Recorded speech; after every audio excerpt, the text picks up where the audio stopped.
I would like to welcome everybody to the seventh Ray Higgins show here. And our panel of guests today, we have Nicholas Love, Grambling Knight. We have Herman Arvie, Grambling Knight, former G-Man, and also first ballot Hall of Famer in the CFL and Grambling Legend Sports Hall of Famer, Elfrid Payton, on the panel today. Thanks everybody for joining us today. Let's get into it, man. The first 20 days ago, we let Hugh Jackson go. And now on December the 18th, 2023, we have hired our 12th head coach in Robert L. Mickey Joseph. My first question is, what are your initial thoughts about the hire of Mickey Joseph as Grambling's 12th full-time head coach? I'll go with Herm Arvie first. Thanks for having me. My initial thought, I'm pleased with the hire. I had, through the rumor mill, had heard his name mentioned, and he was definitely one that if we decided to go with him as the new head coach, I was good with that. Okay. What about you, Nick? Well, he's definitely an upgrade over what we've had.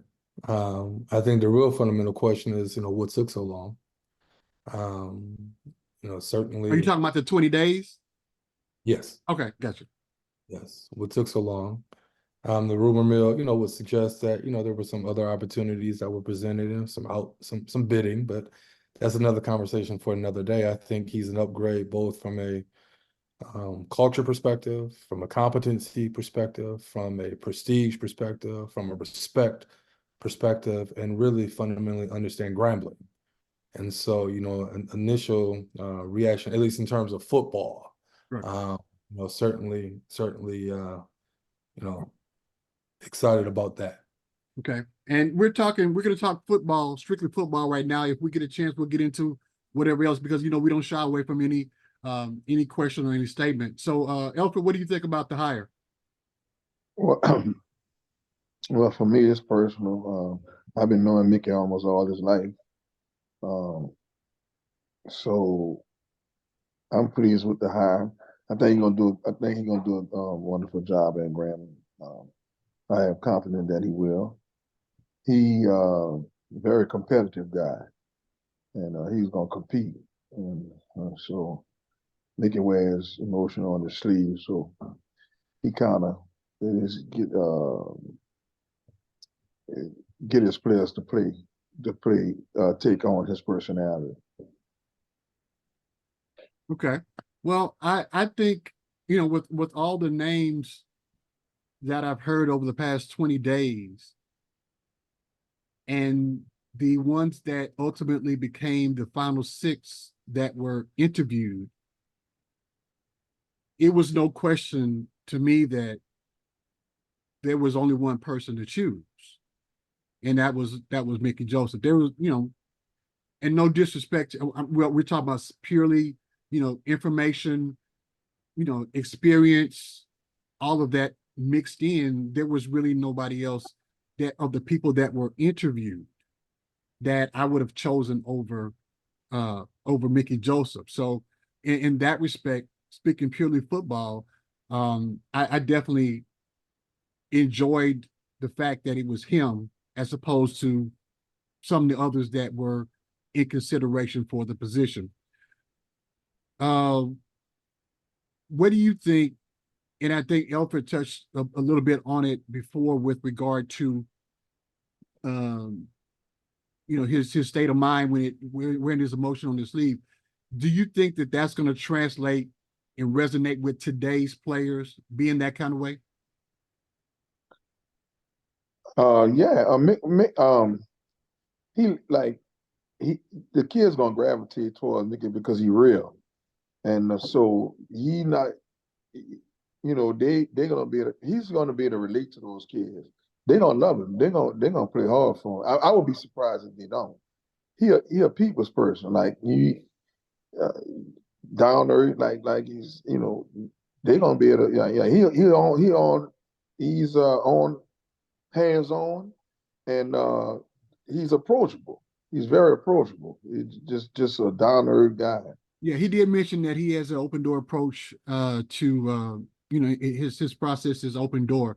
So that's always good to know and go forward. What do you think, Nick, about that approach of wearing his emotion on his sleeves and him connecting with today's players?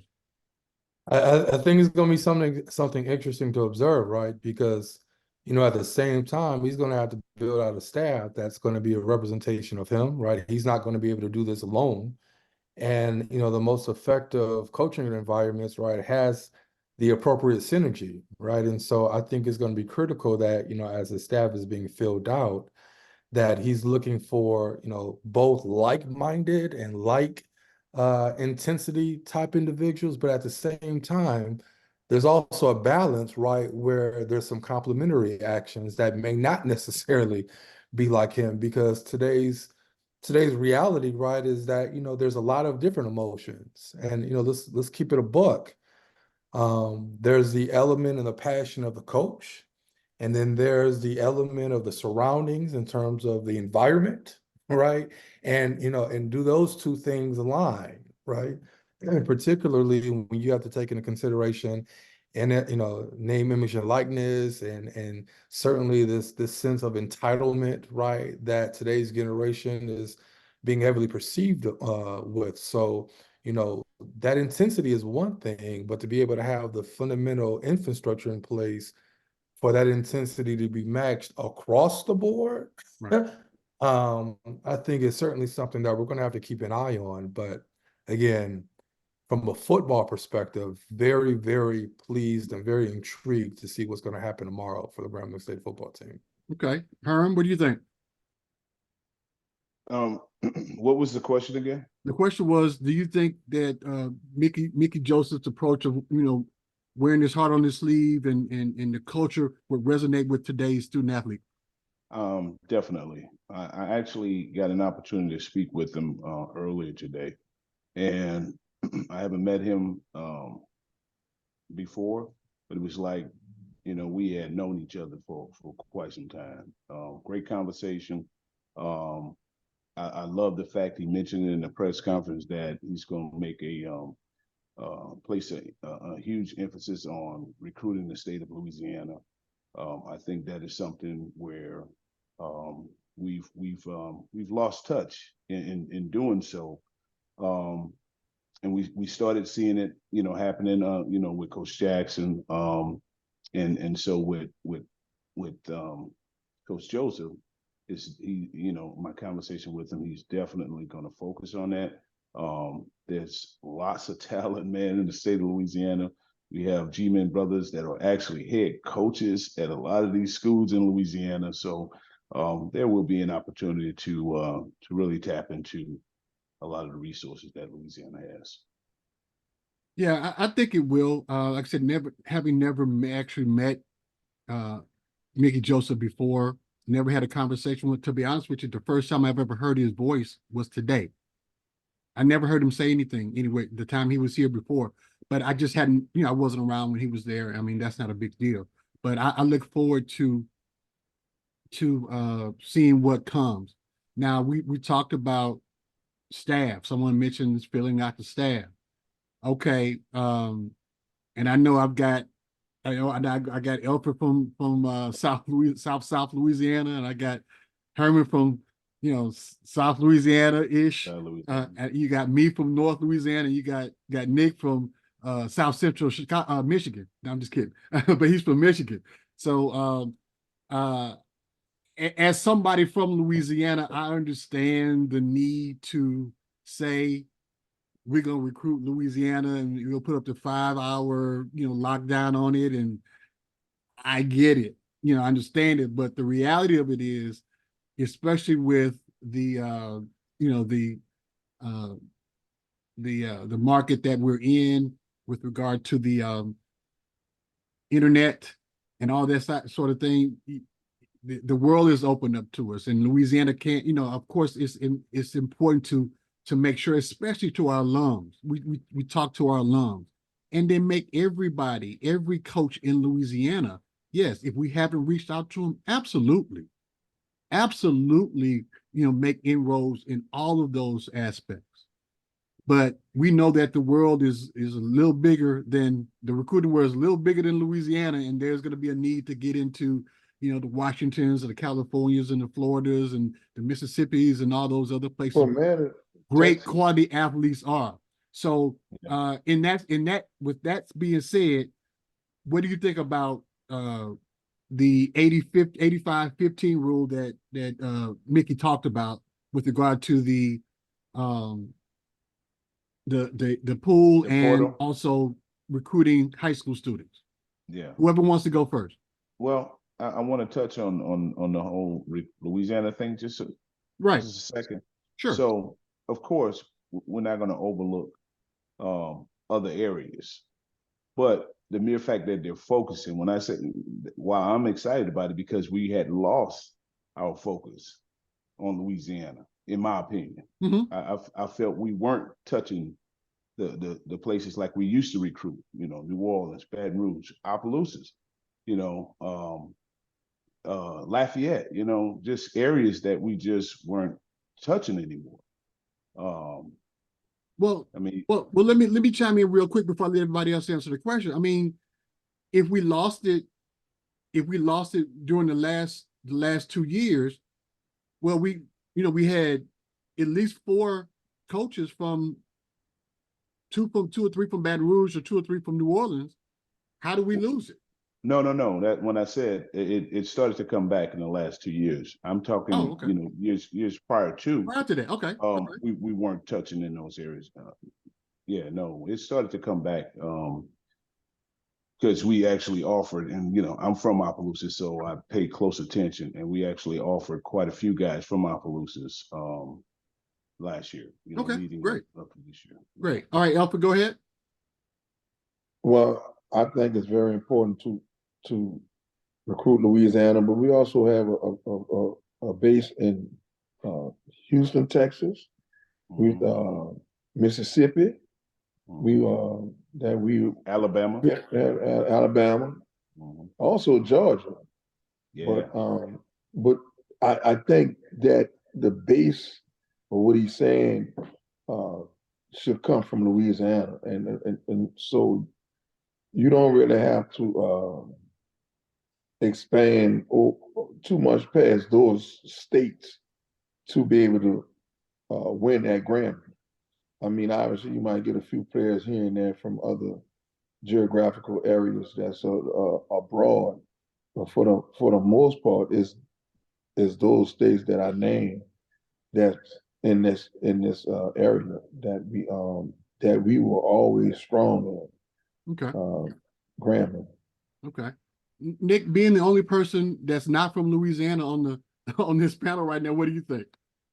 Yeah, I mean, I think the reality of the situation is that, I don't know that Grambling's in a place where it needs to be 85-15 today. That's just the reality of the situation. I think when you talk about winning tomorrow vis-a-vis winning of yesterday, right? Certainly the conference has expanded. Certainly the HBCU landscape has had a substantial rebirth, right? We know that there's a lot of talent in states of, like California, like Ohio, like Florida, right?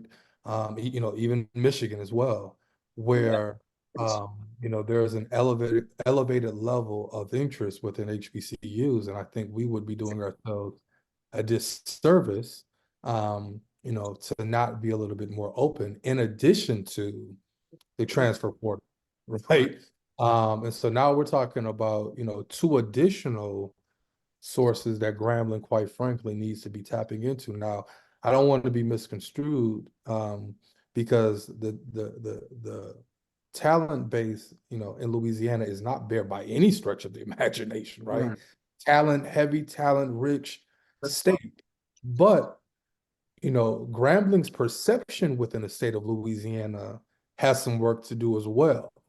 And so the reality of the situation is, again, in the modern day of NLI in a modern day of experience, right? In a modern day of all of these other factors that are playing a part, I don't know that we can blindly say effectively right now, I'm gonna go head up 85-15, and that's gonna work, right? Immediately. I think over time, right? Again, a lot of this is gonna be dictated and predicated upon the staff that's being hired. And so I think that's the really telling notion. But right now we got to go find talent in the trenches. And talent who can move on the back on the front seven as well. Okay. Well, I think that with the places that Mickey Joseph has been, his database is vast. I'm pretty sure that it includes, especially when he was up in Nebraska, I'm pretty sure it includes people from various areas. When he was with LSU, I'm sure various areas across the country in recruiting and stuff like that. So, Sean, I'm gonna bring you in.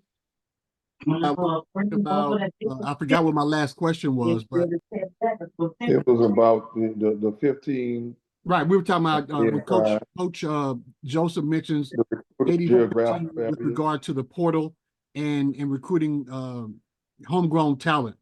What are your thoughts about that? Want to say, first of all, let me see. Can you hear me? Yeah, we can hear you. Okay. First of all, good evening, guys. How we doing? Great, everybody.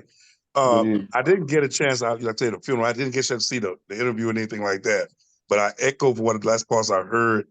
I truly, truly believe that we definitely got to go and the portal and, of course, recruiting. And I do like that last comment about I'm definitely only recruiting heavily offensive, defensive line, linebackers, and all that stuff. In the trenches, if you go back to Rob days, we've got to get back to the trenches, just the hard trenches. We've had skilled players, and then we can get better there too, but the trenches, offensive line, defensive line, edge rushers, everybody like that, and then stack some backers behind that too. Get some depth, and like we said, when we figure you're gonna recruit New Orleans, Baton Rouge, South Louisiana, but I like to see North Louisiana. I like to see some Mississippi. I like to see some other places, Texas, Dallas, Houston, all that. But I'm with you on that. Didn't see the press conference again, but we've had these conversations, and I think the trenches. That's just where I'm gonna start the trenches. Okay. Well, I'm pretty sure, as I mentioned before, I'm pretty sure that he has a litany of names and contacts throughout the country with regard to recruiting. So I don't have 1 minute think that that's going to be an issue as far as getting the recruits. That's probably the one good thing about it being so long since we've hired a coach between Hugh and now is that we do have somebody who has contacts and can seek these people out without in lieu of having a short amount of day. He mentioned, amount of time. He did mention, that this early signing period is upon us, and he's going to do it. He's going to let that kind of play itself and concentrate on the regular signing period in February. So, we'll see it. I'm pretty sure it's going to. I'm sure the whiteboards are being wiped down, and all of that stuff is being handled in order to make sure those players that need to be reached in those particular areas, given our late start with the early recruiting. Go ahead, Nick. Yeah, the one thing I think, we would be remiss if we didn't call it out is, his job right now is as much about re-recruiting those who elected to transfer out of Grambling, and seeing if the Floyd Chalks, for example, right, you can kind of get them to kind of recommit, because the reality of the situation is, and I've said this publicly, we didn't finish with the record that we finished with last year solely because of talent, right? Certainly there was some situational football decisions that unfortunately, were very questionable throughout the season. And so, considering the late hire, right? If you're able to kind of retain some of that talent, at least the deficit isn't as substantial, or the pressure isn't so real, right? When it comes to February, and the official recruiting, season or whatever. So I do think that there's got to be some emphasis on trying to retain some of the talent who left, because they had some O-linemen leave, and now you can make the argument, well, they could still be gone, right? But the reality of the situation is, right, that at least they've been they know the environment, right? Can they be taught? I think is really the assessment question that needs to be answered. And with Herm on the line, we're having we lost 3 offensive linemen in chalk. So, you can, and Herm will probably attest this, you can never have enough offensive linemen. You can never have enough of them. You're always going to need some offensive linemen, because for depth, just to make sure, there's injuries that's going to take place. One person may decide they want to play football anymore. So, it's always going to be that kind of thing that goes on. So, Herm, did you have something to say? Then we're going to go to the Elfrid. No, I mean, it's unfortunate that those guys went into the portal, but you just got to constantly have, linemen, like Sean mentioned earlier, the trenches. We just got to keep having, not just the starters, but now we need to start working on the backups. So in any event, a guy gets injured, a guy goes into the portal, which, that's something we didn't really have to deal with when Cat and I played, because we were there. Most of us weren't looking to leave Grambling. So, but now it's a different era, and so you have to be prepared, and we just got to get more guys, in the trenches. Okay, Elfrid, go ahead. Well, you already know how I felt about them firing that man anyway, but right. But losing them, they look. We had offensive line, and you ain't gonna just replace them guys. And for me, I know Grambling had the best offensive line in the SWAC, and it wasn't even close. And them guys was just sophomores. We had so the whole offense was coming back, but one player, and that was Raz. And so we done basically went backwards. And so the man built the team from a young team, and so now he was going to be able to get opportunity to enjoy the fruits of his labor. And so now you done fired this man, and then so now we going backwards as far as our team, because if them guys, because them linemen that we losing are good players. Like they good. I said before, that's not a SWAC championship line. That was a Celebration Bowl line. They had a good offensive line. We just needed to get some players on the defensive line, like he said. But our offensive line was elite. And so you don't just run the ball up and down the field on nobody. We had to lead the SWAC in Russia. At one time we was up there and passing, but the guy only got sacked 11 times this year. Mm-hmm. And so you losing those guys, you can't just replace that. That's gonna be hard to do. Yeah, that's important. And we talked about on the last show, we talked about how we felt about Hugh getting fired, and that he should have been able to come back and with another year, but we understood. We talked about that in that last show. So absolutely. Let's talk about your ideal. And again, this is just us talking about what we feel and what we think. This is by no means what we know to be true with what Coach Joseph is trying to do. But what do you think? What kind of staff do you think? And I'll throw out this. I mean, the name Eric Dooley has been thrown out. I've heard it today. I've heard it on the internet on yesterday. Yeah, his name has been thrown out as possible offensive coordinator. So what do you think about the type of staff and locations of where those staff members need to come from in order, and some names that you guys think that would help? This is just us talking. Well, I know we're not gonna get him, no, but I think a good quarterback coach would have been Ted White. Ted White? Yeah. Okay. But I think he's gonna move on. But he was a quarterback coach for the Texans. Right. And he would have been an excellent choice. But obviously, I don't know how that's gonna work out, if he's gonna even be offered, or if he even want that. want that job. But And this, that and was then, one. and just so people will know, Ted White was the original offensive coordinator for Hugh, and then he left to take the job at the Texans. So that's just to give the people who are watching reference. That's who And we're he was talking about. he was the finals for the Grambling head coaching job. It was going to be between him and Mickey. Right.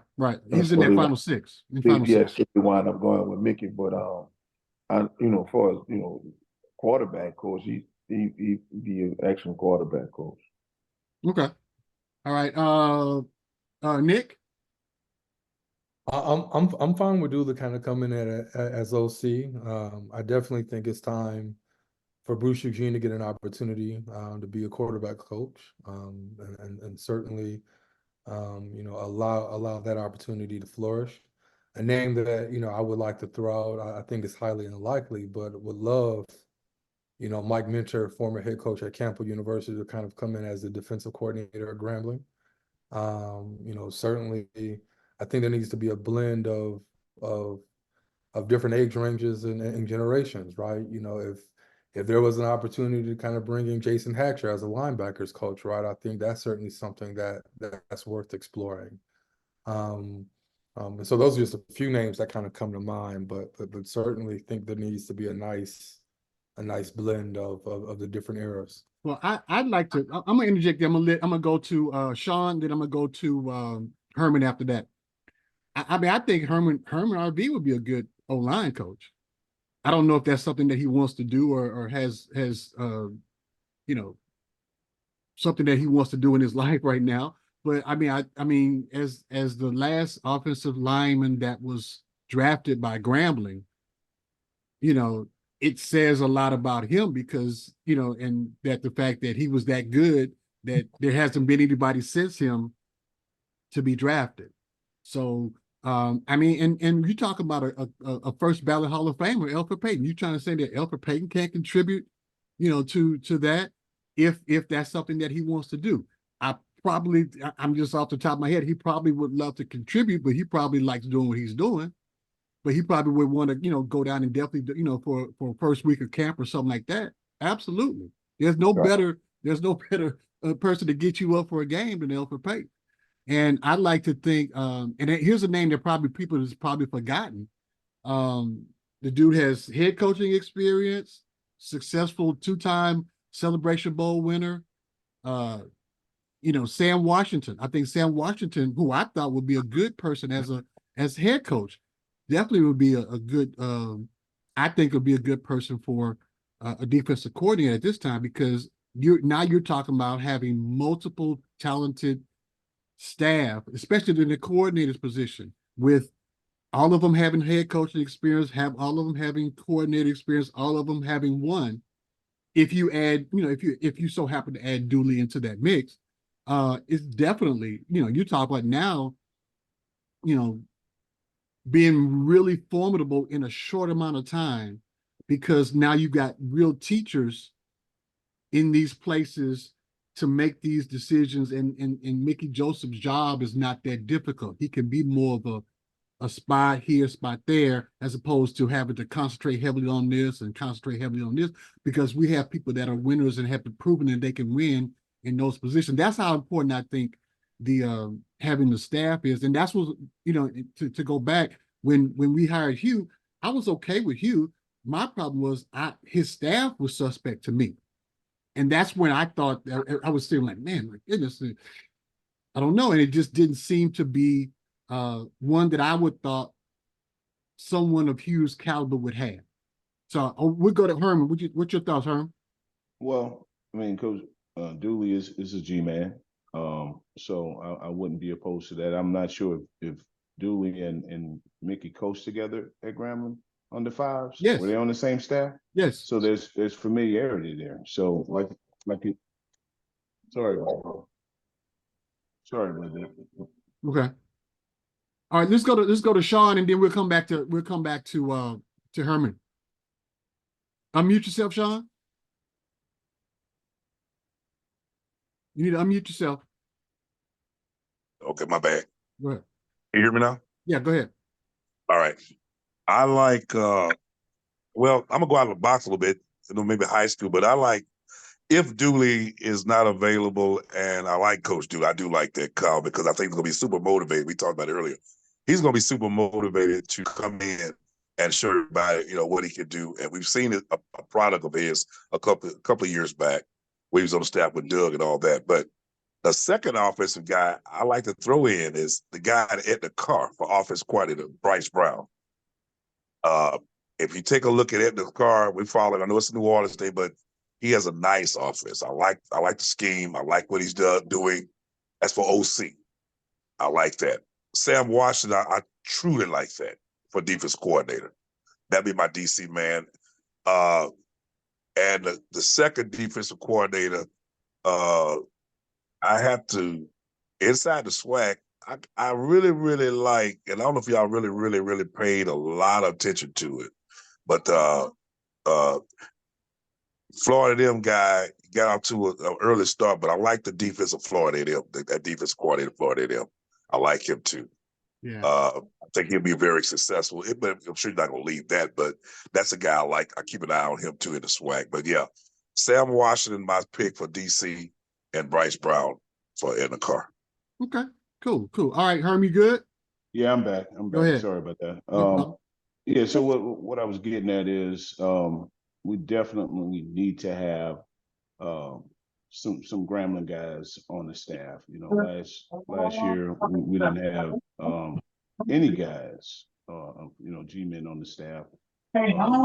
So I think that's something that we definitely need to have. Like I said, I had a conversation with Mickey earlier today, and that was one of the things that he's going to be stressing is just welcoming the guys back, open door like he mentioned, and the former guys get an opportunity to interact with the current guys, because the history of Grambling is important for those guys to know.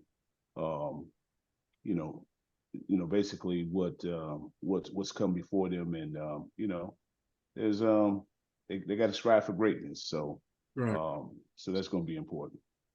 Yeah, I think that's important in what everybody said, and this is just us talking. And yeah, of course, I would love to see Bruce on the staff in some capacity. I just think it's or if not here, on the staff, because I think that his smartness, very smart guy with football, very smart guy. So and that's just us talking. We're not trying to send any subliminal messages to anybody. We're just talking about some people who we feel that could be a good fit for the program. And I'm like I said, I echo what Herm said. Yeah, I would love to see someone like Clyde Edwards be on the staff, who your all-time leading receiver, in yards. I mean, proven. He's coached at the college level before. So yeah, I would like to see some of our younger players, our younger players that are coaches. And I'm pretty sure Herman's probably going to get the guys together for the spring game and do it up big again with that group. So what were some of the other names that you guys were hearing? And keep in mind, we only want to talk about the ones that are not are not employed, as I mentioned earlier. What are some of the names that you guys heard that are out there that was interested in the job, that you heard was interested, or heard that was applying or interviewed or whatever? Go ahead, Sean. Unmute yourself first. Unmute yourself. Yeah, head coach or OC or No, head coach. head coach. Yeah.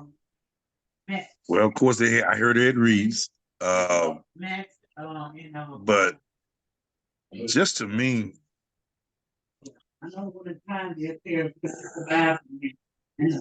we talked about Sam as a head coach. Right. He was a highly mentioned person, but I really believe that a G-man, we got some good quality G-man. I'm trying to think of the guy up there in Parker, up there in Birmingham.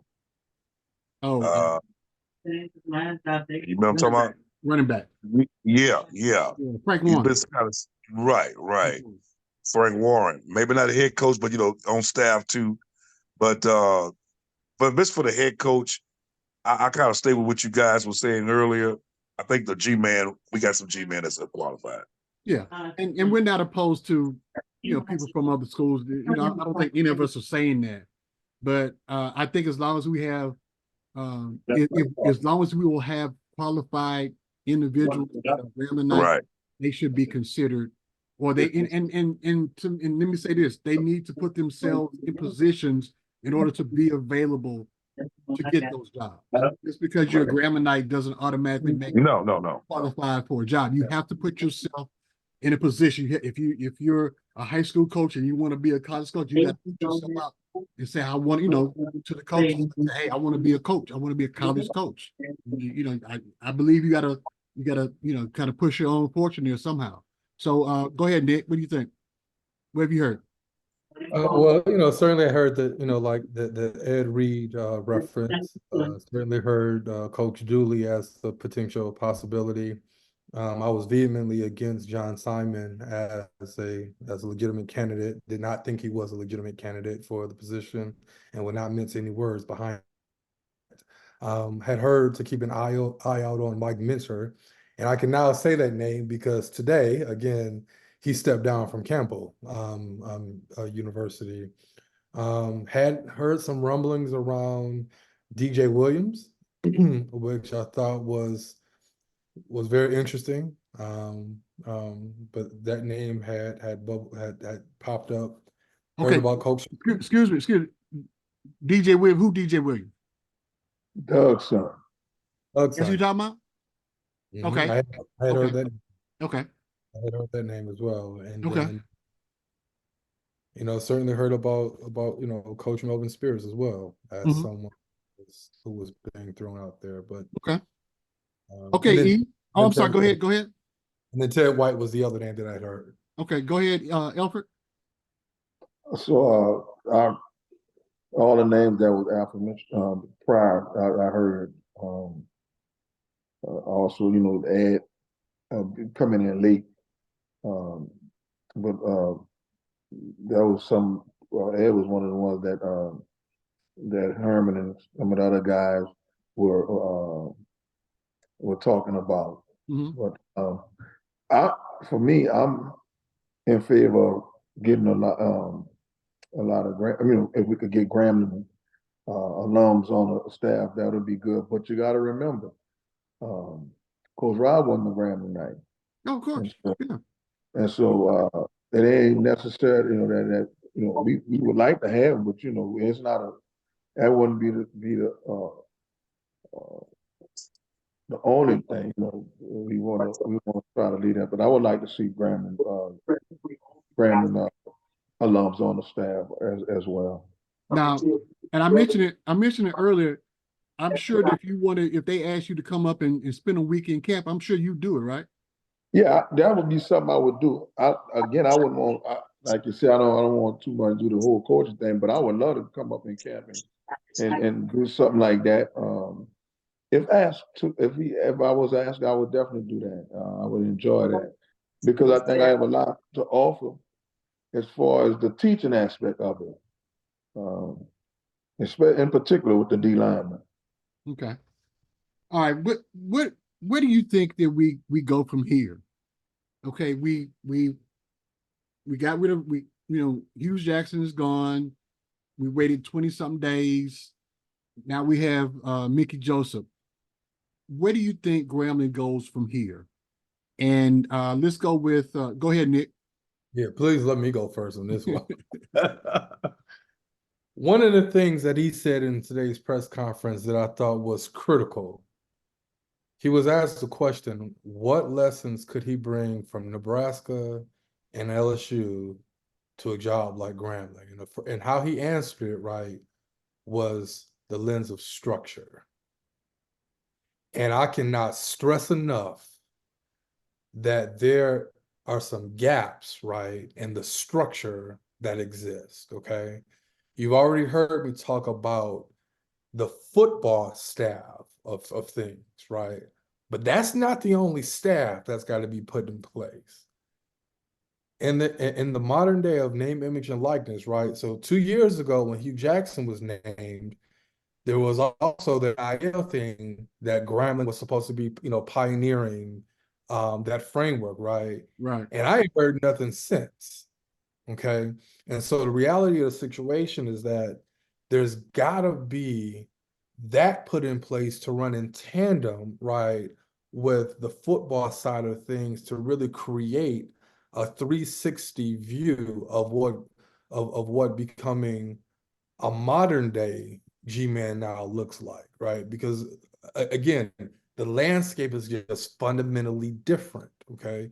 And if Grambling is not only going to win Celebration Bowls, but maybe even earn broader recognition for either beating Power Five schools when we play them again, right? Like you don't get to that point without having an established and maturing NLI name, image, and like NIL. It's always a tongue twister for me, but NIL program in Right. place 2024 and beyond. Like that absolutely has to get put in place quickly.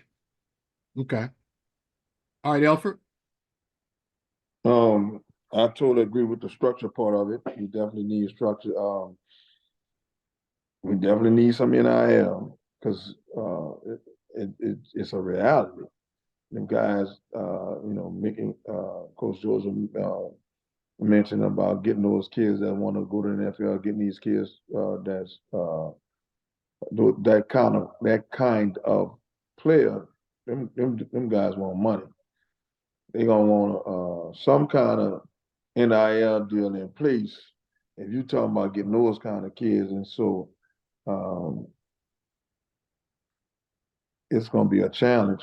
We definitely not one that we cannot do, but we definitely need to figure out a way of getting some NIL opportunities for these kids because now everybody want money, and Right. so that. And then I would say, other than the structure, I think the most, and we've been touching on it, but the biggest thing I think is putting together a good staff. And you know how we feel, how you feel about that, Right. Ray. We definitely got to put together. I would almost say almost all-star staff. We need a good football staff. Yeah. And I've mentioned before, I think one of the reasons why Project Five was so successful early in his career was because he had three other people on the staff that applied for the head coaching job at Grambling. So, you had Lee Fobbs, you had Mickey Joseph, and you had Eric Dooley. All of them applied for the job. So you had three, additional head coaches on your staff. Lee Fobbs had been, although his head coaching tenure was not successful, he had been around a lot of big programs and had picked up on some things there. And I'm sure he added um, an immense sounding board for his son in those early years. So yeah, if we, I heard somebody mention getting the gang all back together again. If we can get back to winning 9-10 games a season,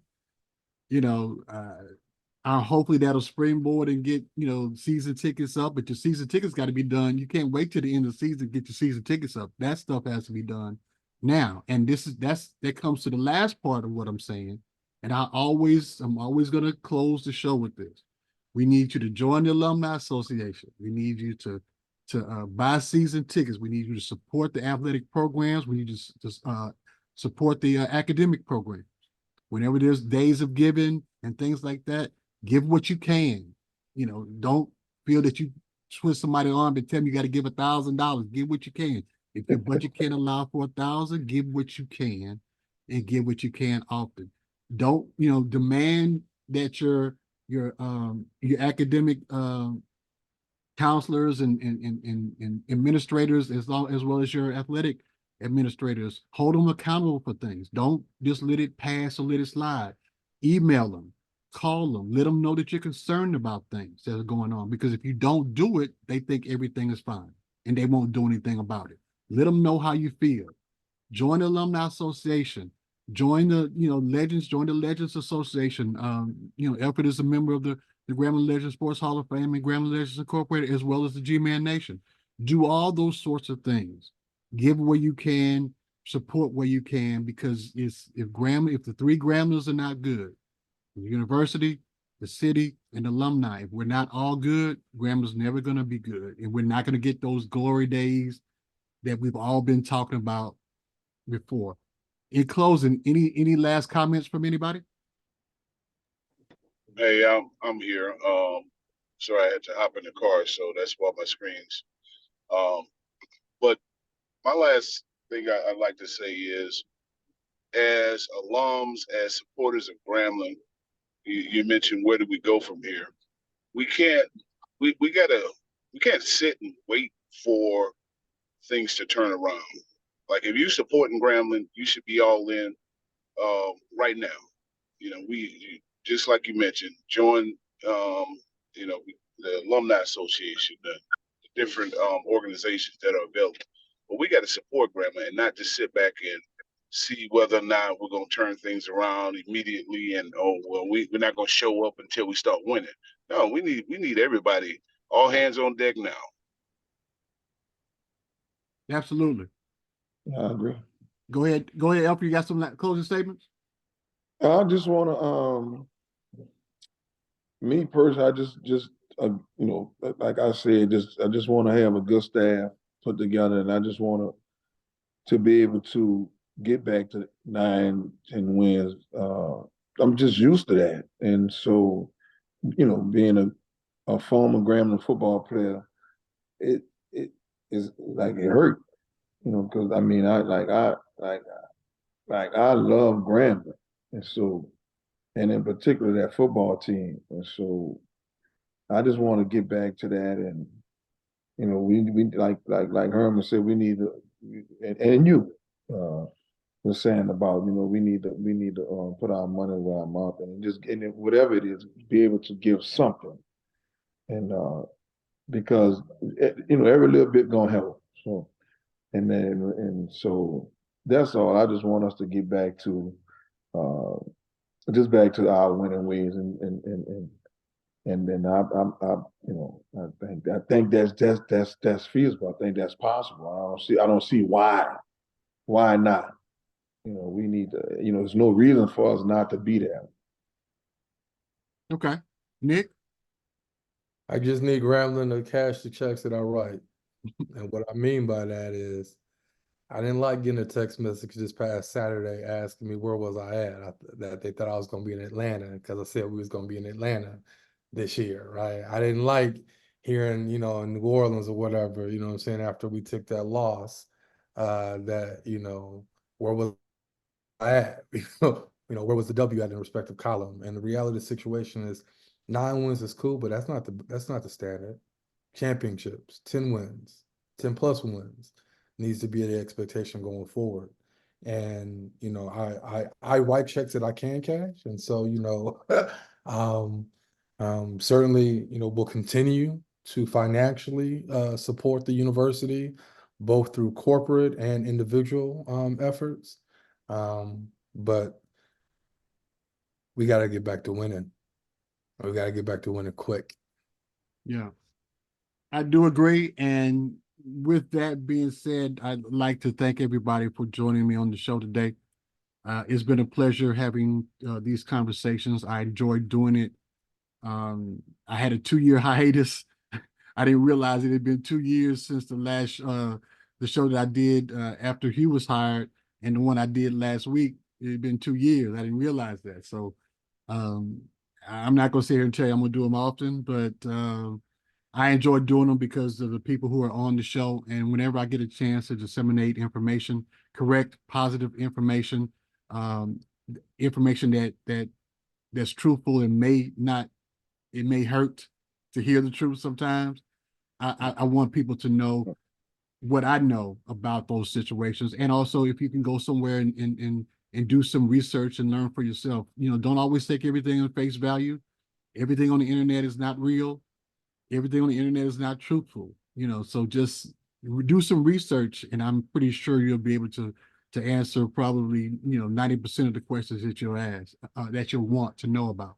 So it always, the Mickey Joseph era begins today, and hopefully he will have a long and fruitful and successful championship winning era in his in the future for him and for Grambling State University. So we look forward to it. So yeah, I bid you guys a good night and go Grambling. Go Graham. Graham, Good night. see you. Fellas, all right. Y'all take care. You too.